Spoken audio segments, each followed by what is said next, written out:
SV news కి స్వాగతం. ముందుగా ముఖ్యాంశాలు. ఎన్ఎస్ఎన్ న్యూస్ కి స్వాగతం. ముందుగా ముఖ్యాంశాలు.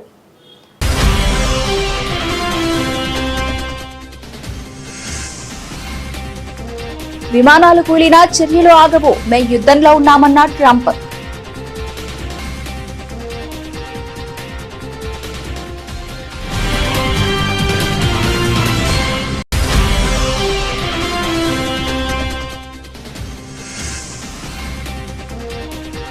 అస్సాంలో ఉమ్మడి పౌర స్మృతి అమలు చేస్తాం, స్పష్టం చేసిన అమిత్ షా.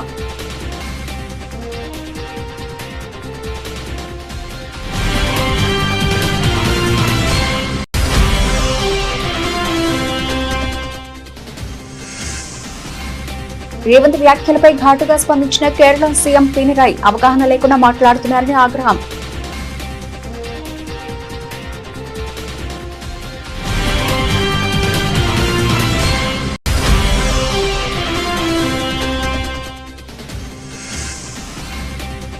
ఇరవై 27 మంది అభ్యర్థుల పేర్లను ప్రకటించిన తమిళనాడు బీజేపీ, ఎన్నికల్లో పోటీకి అన్నామలై దూరం.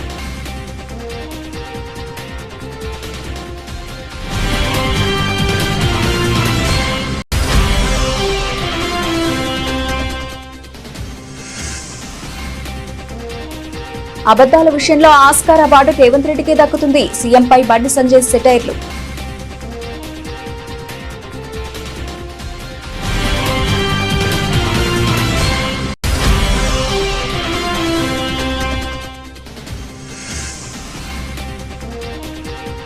అమరావతి పనుల్లో వేగం పెంచండి, గడువులో రాజీ లేదు, అధికారులకు దిశానిర్దేశం చేసిన సీఎం చంద్రబాబు.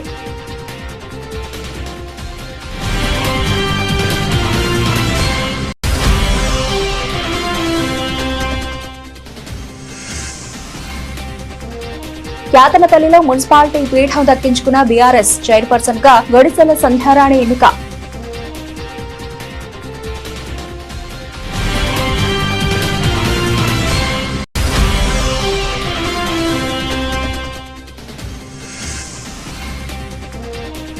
కూటమి ప్రభుత్వం అధికారంలోకి వచ్చాక పిఠాపురంలో భారీగా అక్రమాలు, తీవ్ర ఆరోపణలు చేసిన మాజీ ఎంపీ వంగ గీత.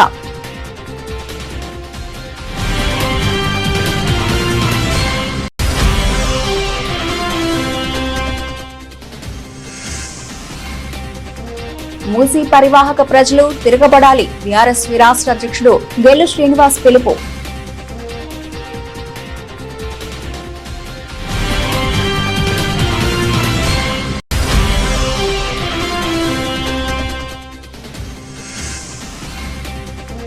మావిగన ఆంధ్రప్రదేశ్ అభివృద్ధి మాత్రం తట్టుకోలేకే ఎల్లో బ్యాచ్ ట్రోలింగ్ చేస్తున్నారంటూ మాజీ మంత్రి అంబటి రాంబాబు ఫైర్.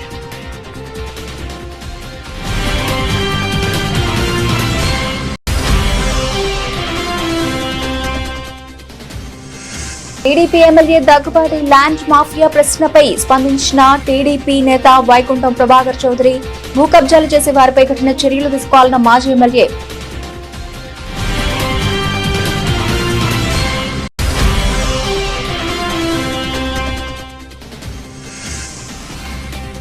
స్థిరంగా కొనసాగుతున్న బంగారం వెండి ధరలు రికార్డు స్థాయి నుంచి 31,000 రూపాయల పతనమైన పసిడి ధర.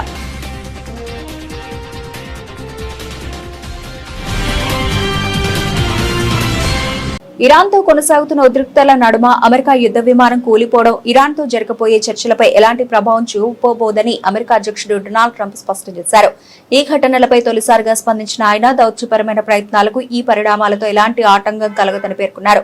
విమానం కూలిపోవడం చర్చలను ప్రభావితం చేస్తుందా అని అడిగిన ప్రశ్నకు లేదు, అస్సలు చేయదు, మేము యుద్ధంలో ఉన్నాం అని ఆయన బదులిచ్చారు. మధ్యప్రాచ్యంలో శుక్రవారం ఒకే రోజు 2 అమెరికా సైనిక విమానాలు ప్రమాదాలకు గురికావడం తీవ్ర కలకలం సృష్టించింది. తొలుత ఇరాన్ గగనతలంలో అమెరికాకు చెందిన F-15E స్ట్రైక్ ఈగిల్ యుద్ధ విమానాన్ని కూల్చివేసినట్లు వార్తలు వచ్చాయి. ఈ విమానంలో 2 సిబ్బంది ఉండగా ఒక పైలట్ ను సహాయక బృందాలు సురక్షితంగా రక్షించాయి.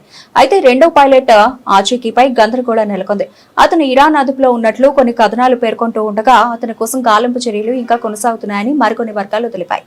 అస్సాంలో బీజేపీని తిరిగి గెలిపిస్తే చొరబాటుదారులు రాకుండా అడ్డుకుంటామని కేంద్ర హోంశాఖ మంత్రి అమిత్ షా ప్రకటించారు. చొరబాటుదారులు వివాహ చట్టాలను దుర్వినియోగం చేస్తున్నారని, 4 పెళ్లిళ్లు చేసుకుంటున్నారని, దీనిపై నిషేధం విధిస్తామని, రాష్ట్రంలో ఉమ్మడి పౌర స్మృతిని అమలు చేస్తామని చెప్పారు. అయితే ఈ ఉమ్మడి పౌర స్మృతిని గిరిజన ప్రాంతాలను వర్తింపజేయబోమని, ఈ విషయంలో కాంగ్రెస్ చేస్తున్న దుష్ప్రచారాన్ని నమ్మొద్దని అమిత్ షా పేర్కొన్నారు. ఈ నెల 9వ తేదీన అసెంబ్లీ ఎన్నికలు జరగనున్న అస్సాంలో శుక్రవారం బీజేపీ నిర్వహించిన ఎన్నికల సభల్లో అమిత్ షా ప్రసంగించారు. ఇటీవల పొరుగు రాష్ట్రమైన మేఘాలయలోని గరావ్ హిల్స్ లో చోటు చేసుకున్న హింసాకాండ గురించి ప్రస్తావిస్తూ గిరిజన మహిళలను పెళ్లి చేసుకుని గరావ్ కౌన్సిల్లో అధికారం హస్తగతం చేసుకోవాలని చొరబాటుదారులు భావించారని, దీనివల్లే వివాదం తలెత్తిందని అమిత్ షా తెలిపారు. అస్సాంను చొరబాటుదారుల కేంద్రంగా తయారు చేయాలని కాంగ్రెస్ కుట్రలు చేస్తోందని ఆరోపించారు. ఆ చొరబాటుదారులందరినీ బీజేపీ ప్రభుత్వం వెనక్కి పంపుతోందని, మరోసారి అధికారం ఇస్తే చొరబాటుదారులు లేకుండా చేస్తామన్నారు.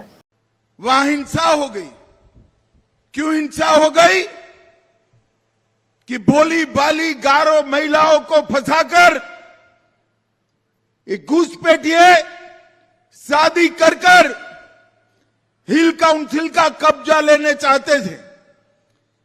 एक कांग्रेस पार्टी ने असम को घुसपैठियों का अड्डा बनाया. वो दिन दूर नहीं, अगर फिर से उनकी सरकार आएगी तो हमारे ट्राइब के बीच में भी घुसपैठिए घुसेंगे. आप चाहते हैं घुसपैठिए घुसे? जरा जोर से बोलो, चाहते हैं? क्या कांग्रेस पार्टी रोक सकती है? आप फिर से एक बार, तीसरी बार भारतीय जनता पार्टी का सरकार बनाइए. अगली बार मैं आऊंगा तब चून चून कर घुसपैठियों को वापस भेजने का काम ये भारतीय जनता. కేరళలో ఎన్నికల ప్రచారంలో సీఎం రేవంత్ రెడ్డి ఇటీవల చేసిన వ్యాఖ్యలపై కేరళ సీఎం పినరాయి విజయన్ ఘాటుగా స్పందించారు. తనపై కేరళం అభివృద్ధి నమూనాపై రేవంత్ రెడ్డి చేసిన వ్యాఖ్యలు అవగాహన లేనివని, సత్యదూరమైనవని కొట్టిపారేశారు. రేవంత్ విమర్శలపై శుక్రవారం ఫేస్బుక్ పోస్టు ద్వారా స్పందించిన ఆయన, కేరళం అభివృద్ధిపై రేవంత్ రెడ్డి తప్పుడు సమాచారంతో మాట్లాడుతూ కేరళం ప్రజలను అవమానిస్తున్నారని ఆరోపించారు. తన రాష్ట్రంలో పేదల ఇళ్లను కూల్చివేయడం వంటి సమస్యలను పక్కనబెట్టి కేరళంపై ఉపదేశాలు చేయడం సరైంది కాదని విమర్శించారు. కేరళం అభివృద్ధి నమూనా గురించి తెలుసుకోవడానికి ఇక్కడికి రావాలని ఆహ్వానించారు. ഈ വികസന കാര്യങ്ങളിൽ നമ്മോടൊപ്പം ചേർന്ന് നിൽക്കേണ്ടതാണല്ലോ കേന്ദ്ര ഗവൺമെന്റ്. ഏതൊരു നാടിന്റെ വികസനവും സംസ്ഥാന സർക്കാരും കേന്ദ്ര സർക്കാരും കൂടിയാണ് നടത്തേണ്ടത്. ഇവിടെ കേന്ദ്ര സർക്കാരിന്റെ പങ്കാളിത്തം എന്തായിരുന്നു? അതീവ നിർഭാഗ്യകരമായ അവസ്ഥയാണ് നമ്മുടേത്. ആ പങ്കാളിത്തം അങ്ങേയറ്റം നിഷേധാത്മകമായിരുന്നു.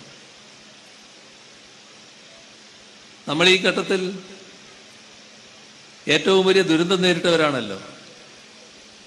2018 നൂറ്റാണ്ടിലെ മഹാപ്രളയം, തൊട്ടടുത്ത വർഷം അതിരൂക്ഷമായ കാലവർഷക്കെടുതി, ഒട്ടും ഇടവേളയില്ല കോവിഡ് മഹാമാരി. അതിനെല്ലാം മുൻപ് ഓക്കിയും നിപ്പയും. ഒരു നാട് തകരാൻ വേറെന്തെങ്കിലും വേണോ?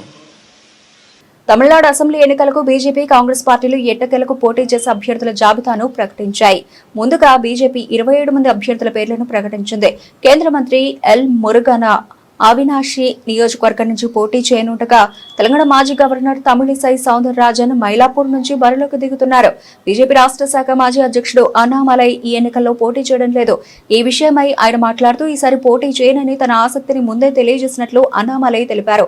ఈసారి అభ్యర్థులందరి తరఫున ప్రచారం చేయాలనుకుంటున్నానని పేర్కొన్నారు. తాను కోరుకున్న సీటును నిరాకరించారన్న వదంతులను ఆయన తోసిపుచ్చారు.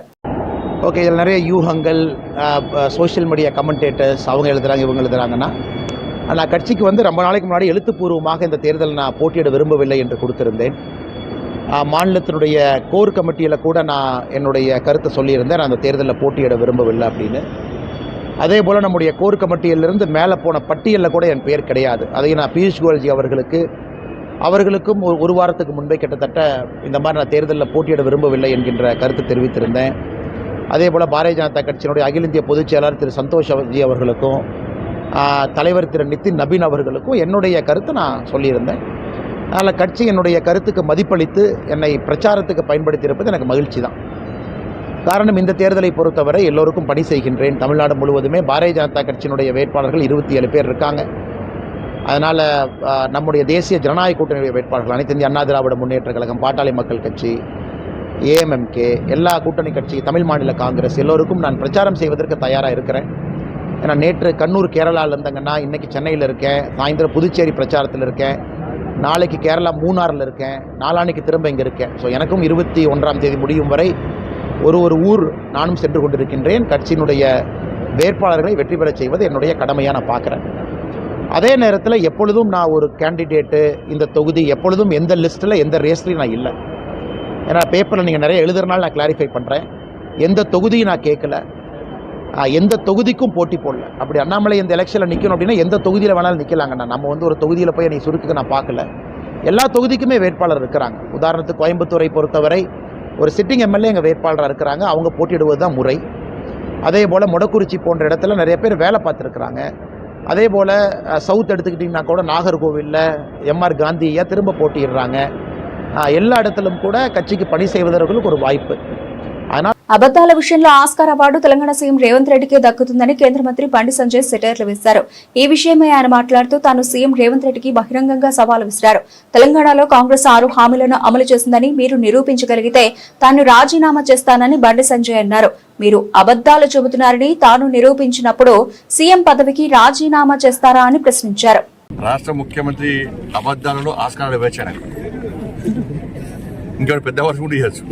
ఒక ముఖ్యమంత్రి స్థాయి వ్యక్తి ఇవాళ అంతకుముందు బీహార్ పోయి గిదే చెప్పచ్చాడు, ముంబై పోయి గిదే చెప్పచ్చాడు. బీహార్లో అక్కడ మీడియా, మహారాష్ట్రలో అక్కడ మీడియా వాస్తవాలు ఇక్కడికి వచ్చి తెలుసుకొని పోయి ముఖ్యమంత్రి గారు చెప్పేటి అన్ని అబద్దాలే అని చెప్పి అలా రాష్ట్రం కాబట్టి ఇవాళ 2 రాష్ట్రాల్లో ఓడిపోవడానికి రాష్ట్ర ముఖ్యమంత్రి కారణం.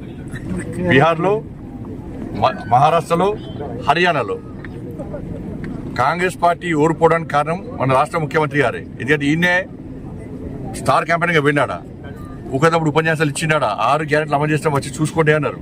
అప్పుడు మేం పోయినాం. కర్ణాటకలో చూడండి 6 గ్యారెంటీలు, తెలంగాణలో చూడండి గ్యారెంటీలు ఏమైనాయో, గ్యారెంటీలకే గ్యారెంటీలు లేని పరిస్థితి. చూడండి అని చెప్పినాక ప్రజలు వాస్తవాలు గ్రహించే ఇవాళ ఎక్కడ చురుకు పెట్టాలో అక్కడ చురుకు పెట్టారు. ఇవాళ కేరళలో జరిగే కూడా అదే పరిస్థితి. 2,500 రూపాయలు రాష్ట్ర ముఖ్యమంత్రి ఇచ్చిన గుండె మీద చేసుకొని చెప్పు. 2,500 రూపాయలు మహిళలకు ఇచ్చినావా? 6 గ్యారెంటీలు అది ఉంది కదా. 4,000 రూపాయలు మీరు ఆసరా పెన్షన్ ఇచ్చినావా? 6 గ్యారెంటీలు అది ఉంది కదా. తులం బంగారం ఎవరికైనా ఇచ్చినావా? నువ్వు స్కూటీలు ఎవరికైనా ఇచ్చినావా? రైతు కూలీలకు 12,000 రూపాయలు ఇచ్చినావా? కౌలు రైతులకు ఎకరానికి 15,000 రూపాయలు ఇస్తాను. మళ్ళీ ఏమంటే ఎకరానికి 12,000 ఇస్తాడా? ఎకరానికి మిల్లు ఇయ్యడిగా, మళ్ళీ ఇయ్యడిగా. నిరుద్యోగ వృద్ధి ఇస్తానవా? ఇయ్యలేదు. విద్యార్థి భరోసా కార్డు ఇస్తానవా? ఇయ్యలేదు. ఇక ఫీజు ఏమనిపిస్తారు? ఇక పదవి విరమణ పొందినటువంటి ఉద్యోగస్తులకు వాళ్ళకి పైసలు ఇస్తలేవు. ఇది దౌర్భాగ్యమైన పరిస్థితి. డిఏలు లేవు, ఆరోగ్యశ్రీ పైసలు లేవు. ఇంత దారుణమైన పరిస్థితి ఉంటే ఏం లేకుండా నిస్సిగ్గుగా కేరళ పోయి 6 గ్యారెంటీలు అమలు చేసి చూసుకుంటే నేను కేరళ మీడియాకి విజ్ఞప్తి చేస్తున్నా. కేరళ నుంచి మీడియా రావాలే. నేను సవాల్ చేస్తున్నా. అలా హుజాబాద్ గడ్డ మీకు సవాల్ చేస్తున్నా, ముఖ్యమంత్రి గారికి సవాల్ చేస్తున్నా. చలో మీరు రాండి, నేను కూడా వస్తా. ఏ గ్రామానికైనా పోదాం. 2,500 రూపాయలు మాకు ఇస్తున్నా అని చెప్పి ఒక్క మహిళతో చెప్పిస్తే చలో నేను రాజీనామా చేస్తాను. నువ్వు రాజీనామా చేస్తావా? 4,000 రూపాయలు ఆసరా పెన్షన్ ఇస్తున్నామని చెప్పి నువ్వు ఒప్పిస్తే నేను రాజీనామా చేస్తాను. నిరుద్యోగ వృద్ధి ఇస్తున్నామంటే ఒప్పి రాజీనామా చేస్తాను. నువ్వు చేయి. విద్యార్థి భరోసా కార్డు ఇస్తున్నామని చెప్పి ఒప్పి నేను రాజీనామా ఇస్తాను. రాజీనామా చేయి. రైతులకు నువ్వు ఇస్తానా 15,000 రూపాయలు రైతు భరోసా ఇస్తున్నట్టు ప్రూవ్ చేయి. రైతు కూలీలకు 12,000 ఇస్తున్నా చెప్పి ప్రూవ్ చేయి. రాజీనామా చేస్తాను. 6 గ్యారెంటీలు అమలు చేయాలని ప్రూవ్ చేస్తా. నేను ప్రూవ్ చేయనంటే నేను రాజీనామా చేస్తాను. నువ్వు ప్రూవ్ చేస్తావు నువ్వు లేకపోతే రాజీనామా చేయి. అమరావతి రాజధాని నిర్మాణ పనులను వేగవంతం చేయాలని నిర్దేశించిన గడువులోగా పూర్తి చేయాలని సీఎం చంద్రబాబు అధికారులను, నిర్మాణ సంస్థల ప్రతినిధులను ఆదేశించారు. ఈ విషయంలో రాజీ పడే ప్రసక్తే లేదని ఆయన స్పష్టం చేశారు. తాడేపల్లిలోని క్యాంపు కార్యాలయంలో శనివారం రాజధాని నిర్మాణ పనులపై మంత్రి నారాయణ, సిఆర్డీఏ, ఏడీసీ ఉన్నతాధికారులు, నిర్మాణ సంస్థల ప్రతినిధులతో ఆయన ఉన్నత స్థాయి సమీక్ష నిర్వహించారు. ప్రస్తుతం రాజధానిలో వివిధ దశల్లో ఉన్న 57,821 కోట్ల రూపాయల విలువైన పనుల పురోగతిని ముఖ్యమంత్రి క్షుణ్ణంగా సమీక్షించారు. హౌసింగ్, రోడ్లు, trunk infrastructure, land pooling scheme, మౌలిక వసతులతో పాటు అసెంబ్లీ, హైకోర్టు, సచివాలయం వంటి ఐకానిక్ భవనాల నిర్మాణంపై చర్చించారు. గత వైసీపీ ప్రభుత్వం నిలిపివేసిన పనులను తిరిగి ప్రారంభించే క్రమంలో ఎదురైన సవాళ్లను, పెరిగిన నిర్మాణ వ్యయాన్ని అధిగమించి టెండర్లు పూర్తి చేసి పనులు అప్పగించిన తీరును అధికారులు సీఎంకు వివరించారు. ప్రస్తుతం రాజధానిలో 20,000 మంది కార్మికులు, నిపుణులు పనిచేస్తున్నట్లు తెలిపారు. ఈ సందర్భంగా చంద్రబాబు మాట్లాడుతూ అమరావతిని ప్రపంచ స్థాయి ఫ్యూచర్ సిటీగా నిర్మించాలన్న ప్రభుత్వ లక్ష్యాన్ని క్షేత్రస్థాయిలో సాకారం చేయాల్సిన బాధ్యత నిర్మాణ సంస్థలదేనని స్పష్టం చేశారు. కాంగ్రెస్ ప్రభుత్వం ఎన్ని కుట్రలు చేసినా క్యాతనపల్లి మున్సిపాలిటీ పీఠాన్ని అధికారిక కాంగ్రెస్ పార్టీ దక్కించుకోలేకపోయింది. మున్సిపల్ చైర్పర్సన్ గా బీఆర్ఎస్ కౌన్సిలర్ గొడిసెల సంధ్యారాణి ఎన్నికయ్యారు. సిపిఐ మద్దతుతో ఆమె మున్సిపల్ చైర్పర్సన్ ఎన్నికల్లో విజయం సాధించారు. ఇక బీఆర్ఎస్ మద్దతుతో CPI councillor Mittapalli Saritha vice chairman గా ఎన్నికయ్యారు. మంచిర్యాల జిల్లా క్యాతనపల్లి మున్సిపాలిటీలో బీఆర్ఎస్, సిపిఐ పొత్తు పెట్టుకోగా 22 వార్డులకు గాను 10 వార్డుల్లో బీఆర్ఎస్, 4 వార్డుల్లో సిపిఐ అభ్యర్థులు గెలుపొందారు. బీఆర్ఎస్, సిపిఐ కూటమికి స్పష్టమైన బలం ఉంది. కాంగ్రెస్ అభ్యర్థులు 7 స్థానాల్లోనే గెలిచారు. కానీ మంత్రి వివేక్, కాంగ్రెస్ నేతల అరాచకాల వల్ల గతంలో చైర్మన్, వైస్ చైర్మన్ ఎన్నిక ప్రక్రియ నిలిచిపోయింది. చివరకు కోర్టు ఆదేశాలతో ఇవాళ క్యాతనపల్లి మున్సిపల్ చైర్పర్సన్ ఎన్నికను నిర్వహించారు. ఇవాళ నిర్వహించిన మున్సిపల్ చైర్పర్సన్ ఎన్నికకు కాంగ్రెస్ కౌన్సిలర్లు దూరంగా ఉన్నారు. బీఆర్ఎస్, సిపిఐ నుంచి ఎన్నికైన 14 మంది కౌన్సిలర్లు మాత్రం ఎన్నికకు హాజరయ్యారు. ఇక కోరం ఉండడంతో ఎన్నిక ప్రక్రియను సజావుగా కొనసాగించారు. దీంతో గొడిసెల సంధ్యారాణి మున్సిపల్ చైర్పర్సన్ గా ఎన్నికయ్యారు. ఇక బీఆర్ఎస్ మద్దతుతో CPI councillor Mittapalli Saritha vice chairman గా గెలుపొందారు. ఇబ్రహీంపట్నం మున్సిపాలిటీ చైర్మన్ ఎన్నికల్లో కూడా గులాబీ జెండా ఎగిరింది. మున్సిపల్ చైర్మన్ గా బీఆర్ఎస్ అభ్యర్థి టేకుల సుదర్శన్ ఎన్నికయ్యారు.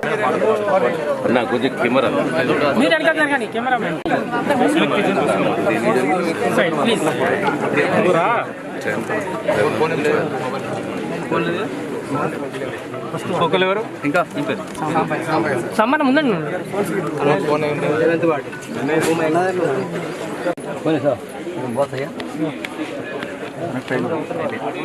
అందరు ఊరే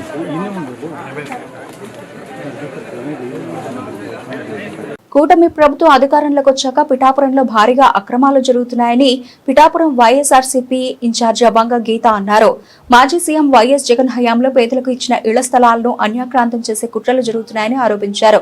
బాధితుల తరఫున వైఎస్ఆర్సీపీ నిలబడుతుందని, వారి స్థలాలు తిరిగి స్వాధీనం చేసుకునే వరకు పోరాడుతుందని వంగ గీత స్పష్టం చేశారు. కూటమి ప్రభుత్వం అధికారంలోకి వచ్చినప్పటి నుంచి ప్రజలు అనేక ఇబ్బందులకి గురవుతున్నాం జరుగుతా ఉంది. మరి అనేక సమస్యలు మీద వైఎస్ఆర్సీపీ కూడా పోరాటం చేయటం జరుగుతుంది. పిఠాపురం నియోజకవర్గంలో మరి అనేక కార్యక్రమాలు జరగవలసి ఉండగా అభివృద్ధి కార్యక్రమాలు కూడా పూర్తిగా కుంటుపడడం, సంక్షేమ కార్యక్రమాలు పూర్తిగా ఎవరికి అందివ్వకపోవడం జరుగుతుంది. వీటన్నిటి మీద కూడా వైఎస్ఆర్సీపీ ఎప్పటికప్పుడు ప్రజల పక్షాన నిలిచి పోరాటం చేయడం జరుగుతుంది. ఇప్పుడు పిఠాపురం నియోజకవర్గంలో, పిఠాపురం పట్టణంలో వైఎస్ఆర్సీపీ ప్రభుత్వం అధికారంలో ఉండగా జగన్మోహన్ రెడ్డి గారు పేదలందరికీ ఇళ్లు ఇవ్వాలనే సంకల్పంతో ఎక్కడెక్కడో అపార్ట్మెంట్లు కట్టి కాకుండా ప్రతి ఒక్కరికి కూడా, అది పట్టణమైనా లేకపోతే పల్లె అయినా సరే, ఒకరికి పట్టణంలో 1 సెంటు, పల్లెటూరులో సెంటున్నర చొప్పున ఇండివిజువల్ గా పట్టాలు ఇచ్చే కార్యక్రమానికి శ్రీకారం చుట్టి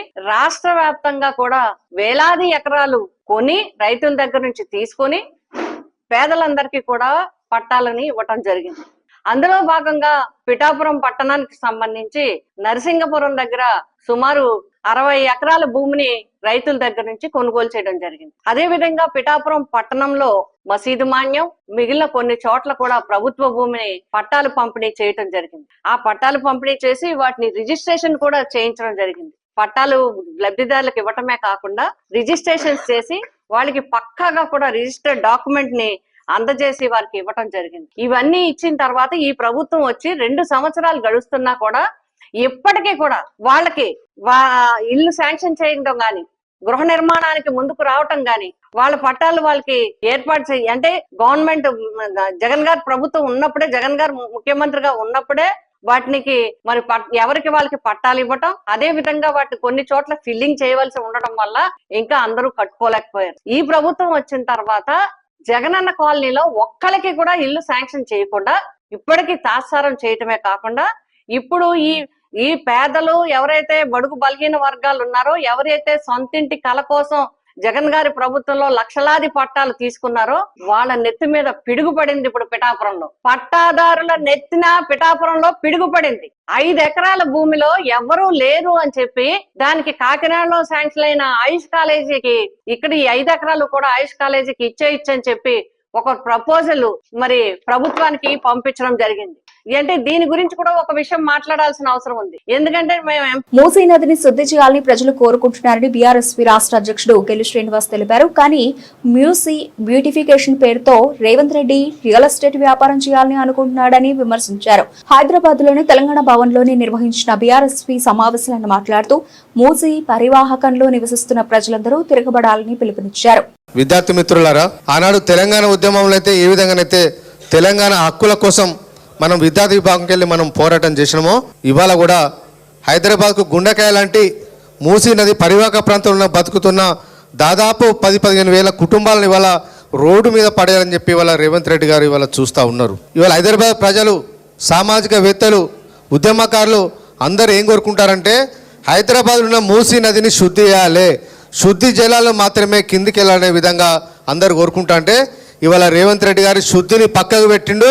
ఇవాళ అభివృద్ధి పేరు మీద మొత్తం దాదాపు 3,500 ఎకరాలు మూసికి అటుపక్క ఇటుపక్క ఎక్వైర్ చేసి పెద్ద పెద్ద హోటళ్లకు, పెద్ద పెద్ద ఆకాశ ఆర్మల్ లాంటి బిల్డింగ్లు కట్టాలనే ఉద్దేశంతోనే ఇవాళ రేవంత్ రెడ్డి గారు ఇవాళ బలవంతంగా ప్రజల నెత్తి మీద రాష్ట్ర ప్రభుత్వాన్ని తాకట్టు పెట్టి దాదాపు 1,50,000 కోట్ల రూపాయలు ప్రపంచ బ్యాంకు నుంచి, జైకా నుంచి నిధులు తీసుకొచ్చి ఇవాళ తెలంగాణ ప్రజల మీద ఆర్థిక పరమైన భారాన్ని మోపాలని చూస్తుండు. ఆ భారం ఇవాళ మన మీద ఉంటుంది, రేపు రాబోయే తరాల మీద ఉంటుంది. కాబట్టి దీనికి వ్యతిరేకంగా ప్రజలందరినీ కూడా చైతన్యం చేయాల్సిన బాధ్యత మన అందరి మీద ఉంది. కాబట్టి మూసీ ప్రాంత ప్రజలందరూ కదలాల్సిన అవసరం ఉంది, వాళ్ళందరినీ కదిలించాల్సిన అవసరం ఉందని చెప్పి ఈ సందర్భంగా మీకు విజ్ఞప్తి చేస్తూ ఉన్నా. కేసీఆర్ గారు కాళేశ్వరం ప్రాజెక్టు నిర్మాణం చేయడం వల్ల తెలంగాణ రైతాంగం బాగుపడ్డది. దాని ద్వారా కొత్త పరిశ్రమలు వచ్చినాయి, చాలా లక్షలాది మందికి ఉద్యోగ అవకాశాలు దొరికింది, వ్యవసాయ రంగాన్ని స్థిరీకరించడం జరిగింది. చెరువులను పూర్తిగా తీయడం వల్ల ఇవాళ గ్రామాలలో, పట్టణాల్లో కూడా ఇవాళ భూగర్భ జలాలు పెరిగే పరిస్థితి ఇవాళ కేసీఆర్ గారు చేపట్టిన మిషన్ కాకతీయ ద్వారా అది సాధ్యమైంది. కేసీఆర్ గారు ప్రజలకు ఉపయోగపడే కార్యక్రమాలు కేసీఆర్ గారు తీసుకుంటే ఇవాళ రేవంత్ రెడ్డి గారు మాత్రం వాళ్ళ దగ్గర వాళ్లకు కాంట్రాక్టులు అప్పగించాలనే ఉద్దేశంతో ఇవాళ ఈ మూసీ నది ప్రాజెక్టును తీసుకున్నారు. కాబట్టి దీనికి వ్యతిరేకంగా మనం అందరం కూడా పోరాటం చేయాల్సిన అవసరం ఉంది. ఒక దిక్కు చదువుకుంటేనే సమాజంలో ఉన్న రుగ్మతలను, సమాజాన్ని పట్టి పీడిస్తున్న సమస్యల కోసం బీఆర్ఎస్ విద్యార్థి విభాగం ఇవాళ పోరాటం చేస్తుంది. అందుకనే ఇవాళ ఇక్కంచెల్లి 50 బృందాలుగా ఇవాళ మూసీ నది పరివాహక ప్రాంతంలో ఉన్న ప్రజలందరినీ చైతన్యవంతం చేయడానికి ఇవాళ మనం బీఆర్ఎస్ ఆధ్వర్యంలో ఇవాళ మనం కరపత్రాలు కొట్టించినాం. ఈ కరపత్రాలను ప్రతి ఇంటికి చేరే విధంగా మనం కార్యక్రమాలు రూపొందించాలని చెప్పి ఈ సందర్భంగా తెలియజేస్తా ఉన్నాం. అంతులేని కథలా సాగుతున్న అమరావతిని పూర్తి చేయలేనని చంద్రబాబు ఇవాళ ప్రెస్ మీట్ లో అంగీకరించారని, ప్రత్యామ్నాయంగా జగన్మోహన్ రెడ్డి చెప్పిన మావిగన ఆలోచన ఆంధ్రప్రదేశ్ అభివృద్ధి మాత్రం అవుతుందని మాజీ మంత్రి, గుంటూరు జిల్లా వైఎస్ఆర్సీపీ అధ్యక్షుడు అంబటి రాంబాబు స్పష్టం చేశారు. అమరావతి కోసం రాష్ట్రాన్ని దివాళా తీయించడం మానుకోవాలని చంద్రబాబుకు ఆయన హితవు పలికారు. అమరావతికి 2 లక్షల కోట్ల రూపాయలు ఖర్చు పెట్టినా పూర్తి కాదని, దానికి బదులు కేవలం 20,000 కోట్ల రూపాయలతో పూర్తయ్యే మావిగన ఆలోచనే సరైనదని అంబటి రాంబాబు తెలిపారు. దీనిపై ప్రజలు కూడా పరిస్థితికి వస్తున్నారని అన్నారు. ఇది తట్టుకోలేక ఎల్లో మీడియా, పసుపు పార్టీలు ట్రోలింగ్స్ నడుపుతున్నాయని, త్వరలోనే అవన్నీ పటాపంచలవుతాయన్నారు. మొత్తం తెలుగు ప్రజలు ఎక్కడున్నారో అక్కడ చంద్రబాబు నాయుడు గారు రాష్ట్రానికి రాజధాని లేకోకుండా చేసేటటువంటి ప్రయత్నం చేస్తున్నారు. తెలియక చేస్తున్నాడో మితిమీరిన తెలివితేటల వల్ల చేస్తున్నాడో అర్థం కాదు. ఒక సాధ్యం కానటువంటి ప్రపోజల్ని పెట్టి లాగుతానే ఉన్నాడు, అంతులేని కథలాగా పెట్టి మభ్యపెడుతున్నాడు రాష్ట్ర ప్రజానీకాన్ని. ఇదే విషయాన్ని జగన్మోహన్ రెడ్డి గారు చాలా స్పష్టంగా చెప్పారు. అమరావతి అనేది సాధ్యం కాదు, కేవలం స్వార్థ ప్రయోజనాల కోసం తన బినామీలని, తన బంధువుల్ని కోటీశ్వరుని చేసేటటువంటి కార్యక్రమంలో అమరావతిని ఉపయోగిస్తున్నారు తప్ప అమరావతిని అభివృద్ధి చేసి, రాజధానిగా చేసి, గ్రోత్ ఇంజన్ గా తయారు చేయాలనేటువంటి ఆలోచన ఏ క్షణం కూడా చంద్రబాబు నాయుడు గారు ఆలోచించలేదు అనేది చాలా స్పష్టమైనట్టు. ప్రెస్ మీట్ని పూర్తిగా పరిశీలించండి. చంద్రబాబు నాయుడు గారి పరిశీలనలో ఆయన కూడా అదే ఒప్పుకున్నాడు స్పష్టంగా.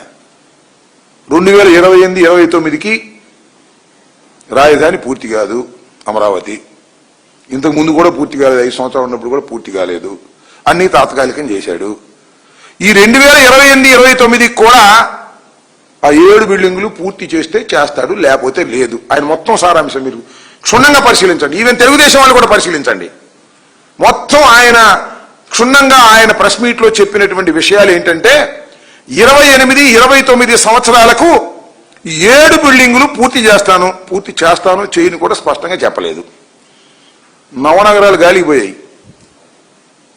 ఈ కేవలం ఈ 7 బిల్డింగులు పూర్తి చేసి అది కూడా చేతులు దులుపుకోవాలనేటువంటి పద్ధతుల్లో నారా చంద్రబాబు నాయుడు గారు ఈ ప్రయత్నం చేస్తున్నటువంటి సందర్భంలో జగన్మోహన్ రెడ్డి గారు మావిగన్ అనేటువంటి ఒక మచిలీపట్నం, విజయవాడ, గుంటూరు కారిడార్ ని ఒక గ్రోత్ ఇంజన్ గా తయారవుతుంది అనేటువంటి విషయాన్ని ప్రజలకు చెప్పేటటువంటి ప్రయత్నం చేశారు. ప్రజలు దాన్ని యాక్సెప్ట్ చేసే దశకు వస్తున్నారు. ఎందుకంటే చంద్రబాబు నాయుడు గారు అమరావతిని ఇప్పుడప్పుడు పూర్తి చేయలేడు అనేటువంటి అంశం చాలా స్పష్టంగా అందరికీ అర్థమైపోయినటువంటి అంశం. ఎందుకయ్యా అది పూర్తి చేయలేడంటే 2 లక్షల కోట్లు కావాలి. TDP MLA Daggupati land mafia ప్రశ్నపై టీడీపీ నేత మాజీ ఎమ్మెల్యే వైకుంఠం ప్రభాకర్ చౌదరి స్పందించారు. అనంతపురం అర్బన్ లో డబుల్ రిజిస్ట్రేషన్లు జరిగిన మాట వాస్తవమేనని అన్నారు. భూ కబ్జాలు చేసే వారిపై కఠిన చర్యలు తీసుకోవాలని సందర్భంగా ప్రభుత్వాన్ని కోరారు. త్వరలో సీఎం చంద్రబాబును కలిసి అన్ని వివరాలు అందజేస్తామన్నారు. డబుల్ రిజిస్ట్రేషన్ జరిగింది వాస్తవాలే, ప్రభుత్వం కూడా డబుల్ రిజిస్ట్రేషన్ చేసింది వాస్తవాలే. ప్రభుత్వం కూడా దాని మీద చర్యలు తీసుకోవడానికి సంబంధిత వ్యక్తుల మీద, అంటే ఫిర్యాదుదారులు ఎవరైతే ఫిర్యాదు చేస్తారో కేసులు పెట్టారు. కొంతమంది మీద ఇంకా కేసులు నడుస్తూ ఉన్నాయి. అదేవిధంగా కొంత సామాజిక హితం కోరే వ్యక్తులు కూడా నా దగ్గర వస్తే లీగల్గా ప్రొసీడ్ కానీ అని చెప్పాను. సో కోర్టుకు పోయారు, మన సీజే కూడా మాట్లాడాడు. తర్వాత దాని మీద ఒక ఆర్డర్స్ రేపు ఎల్లుండి వస్తాయి. తప్పకుండా నేనే స్వయంగా కలెక్టర్ గారి దగ్గరికి వెళ్ళి ఈ యొక్క డబుల్ రిజిస్ట్రేషన్ మీద ఎవరైతే ఉన్నారో హైకోర్టు ఆదేశానుసారం చర్య తీసుకోమని అడగండి. భవిష్యత్తులో కూడా ముఖ్యమంత్రి గారి దగ్గరికి కూడా వెళ్ళి ప్రజల పక్షాన నేను కూడా విజ్ఞాపన పత్రాన్ని ఆయనకి ఇస్తాను. అలాంటి కన్స్ట్రక్షన్ కంపెనీలో బంధుత్వం ఉన్న వ్యక్తులు, అలాంటి కన్స్ట్రక్షన్ కంపెనీతో సంబంధం ఉన్న వ్యక్తులు లేదా ప్రజాప్రతినిధులు ఉంటే వాళ్ళని ప్రశ్నించాలి. ఎందుకంటే నేనేమైనా కన్స్ట్రక్షన్ పేరుతో పెట్టింటే, నేను ఏదేమైనా తప్పుడు చర్యలు చేసింటే మీరు నన్ను ప్రశ్నించండి. నేను దానికి సంబంధించిన వ్యక్తి కాదు, నేను పిటిషనరు కాదు. ఒకవేళ ఎవరైనా కాంట్రాక్టర్లు వచ్చి నాకు ఫిర్యాదు చేస్తే ఒక పౌరుడిగా ఇదో మాకు రావాల్సినటువంటి అవకాశాలు కానీ ప్రయోజనాలు కానీ లేకుండా చేశారు, ఇది అన్యాయం కదా అంటే నేను సంబంధిత అధికారులతో మాట్లాడడానికి సిద్ధంగా ఉంటున్నాను. అన్ని వేళలో నా దృష్టికి తీసుకొని వస్తే నేను పత్రికల్లో చదివిందే. అందరికీ బాధ్యత ఉంది. ఎక్కడైనా జరిగినప్పుడు ఏదైనా కూడా ప్రస్ఫుటంగా ప్రచురించాలా, ప్రజల పక్షాన నిలబడాలా. అదేవిధంగా రాజకీయ నాయకులుగా అధికార పార్టీలో మాకు కూడా ఏదైనా ప్రజల పక్షాన ఉండాల్సిన బాధ్యత మా మీద కూడా ఉంది. మేము లేదని విస్మరించడంలా. మీరు చెప్పినట్లు ప్రొహిబిటెడ్ ఏరియాలో అడ్వర్టైజ్మెంట్స్ బోర్డ్స్ వేశారు అని చెప్పి నాకు కూడా దృష్టికి వచ్చింది. అది రాతమూలకంగా ఇమ్మని అడిగాను. తప్పకుండా కోర్టులో కూడా ఏదో చదివాం నిన్న వచ్చినట్టు. వాటి మీద ఏ రకంగా చర్య తీసుకోవాలో మేము సంబంధిత మంత్రితో నారాయణ గారికి కూడా లెటర్ ఇచ్చి దాని మీద కూడా ప్రజల యొక్క రవాణాకు లేదా ప్రజల యొక్క ప్రాణాలకు నష్టం లేని రీతిలో ఎవరేం చేసుకున్నా తప్పులేదు. కానీ ఆ విధంగా ఆటంకం ఉన్న చోట తప్పకుండా మేము ప్రతిఘటిస్తాను. తప్పకుండా దానివల్ల పశ్చిమాసియాలో ఉద్రిక్తతలు బంగారం, వెండి ధరలను ప్రభావితం చేస్తున్నాయి. పెట్టుబడిదారులు సురక్షిత పెట్టుబడుల వైపు మొగ్గు చూపడంతో బంగారానికి డిమాండ్ కొనసాగుతోంది. గత కొద్ది రోజులుగా బంగారం ధర స్థిరంగా కొనసాగుతోంది. శనివారం బంగారం ధరలో స్వల్ప పెరుగుదల నమోదైంది. ఈ రోజు ఉదయం 6 గంటల సమయంలో 24 క్యారెట్ల 10 గ్రాముల బంగారం ధర 1,50,940 రూపాయల దగ్గర ఉంది. ఇక 22 క్యారెట్ల 10 గ్రాముల బంగారం ధర 1,38,350 రూపాయల దగ్గర ఉంది. ఇక దేశ రాజధాని ఢిల్లీలో 24 క్యారెట్ల 10 గ్రాముల పసిడి రేటు 1,51,090 రూపాయలకు చేరుకోగా 22 క్యారెట్ల 10 గ్రాముల గోల్డ్ ధర 1,38,510 రూపాయలకు చేరుకుంది. మరోవైపు వెండి ధర స్వల్ప తగ్గుదల నమోదు చేసింది. ప్రస్తుతం 2.5 లక్షల రూపాయల చేరువలో కదలాడుతోంది. బులెటిన్ ముగించే ముందు ముఖ్యాంశాలు మరోసారి.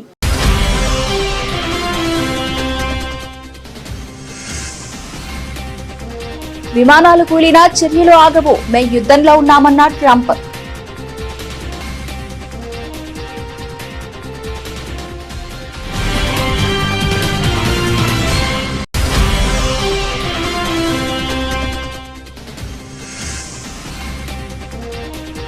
అస్సాంలో ఉమ్మడి పౌర స్మృతి అమలు చేస్తాం, స్పష్టం చేసిన అమిత్ షా.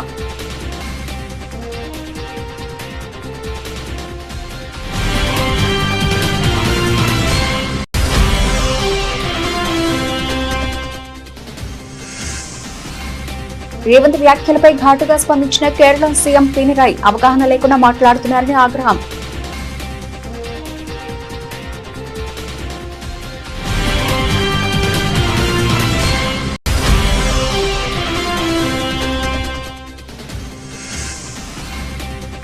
ఇరవై 27 మంది అభ్యర్థుల పేర్లను ప్రకటించిన తమిళనాడు బీజేపీ ఎన్నికల్లో పోటీకి అన్నామలై దూరం.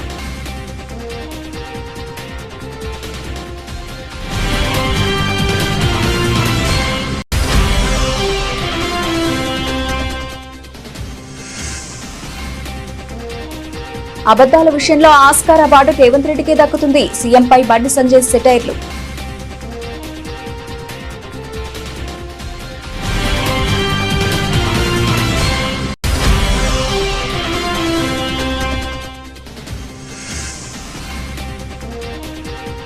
అమరావతి పనుల్లో వేగం పెంచండి, గడువులో రాజీ లేదు. అధికారులకు దిశానిర్దేశం చేసిన సీఎం చంద్రబాబు.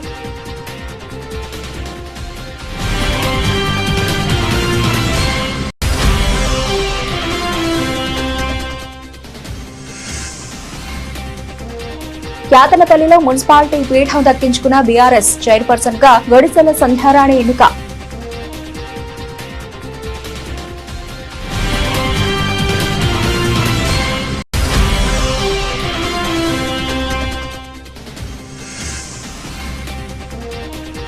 కూటమి ప్రభుత్వం అధికారంలోకి వచ్చాక పిఠాపురంలో భారీగా అక్రమాలు, తీవ్ర ఆరోపణలు చేసిన మాజీ ఎంపీ వంగ గీత.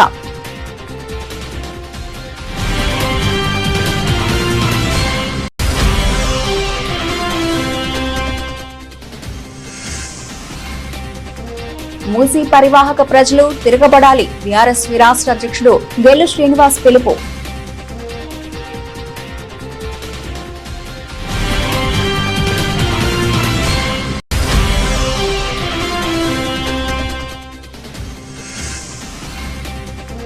మావిగన ఆంధ్రప్రదేశ్ అభివృద్ధి మాత్రం తట్టుకోలేకే ఎల్లో బ్యాచ్ ట్రోలింగ్ చేస్తున్నారంటూ మాజీ మంత్రి అంబటి రాంబాబు ఫైర్.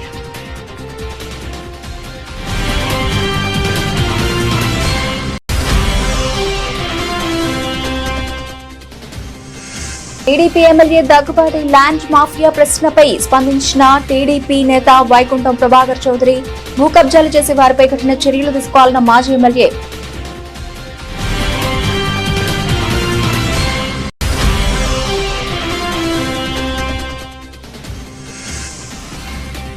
స్థిరంగా కొనసాగుతున్న బంగారం వెండి ధరలు రికార్డు స్థాయి నుంచి 31,000 రూపాయల పతనమైన పసిడి ధర.